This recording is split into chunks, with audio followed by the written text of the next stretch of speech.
Hello, everyone, and welcome to Cooking and Baking When You Don't Have Everything That You Need.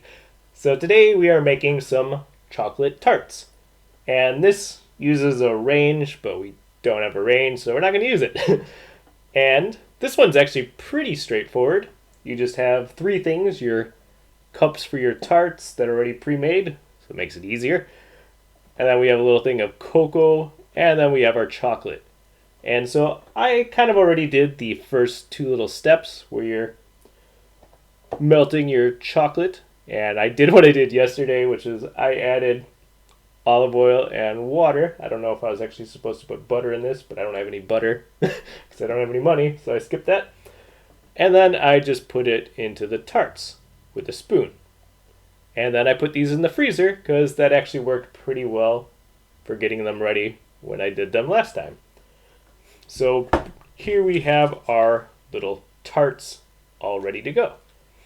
And now we are just at the last little phase, which is step 3, which is when you're going to sift the cocoa powder onto the tarts.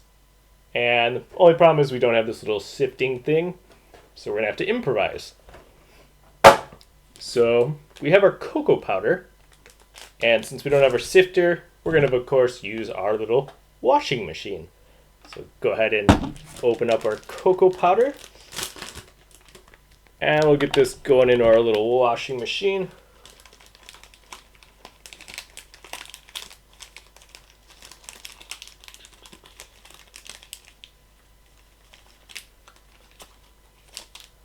Okay.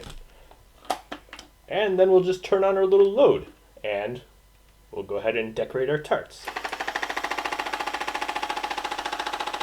Hopefully, this will work just the way Grandma used to make them. Yeah, that's not working at all. It's not going through the hose. So I guess we're going to improvise. We're just going to pour it on here. So here we go. So now we have our washing machine ready tarts. Just the way they're supposed to be. So that was cooking and baking when you don't have everything you need, but you have a washing machine. And that's all you really need.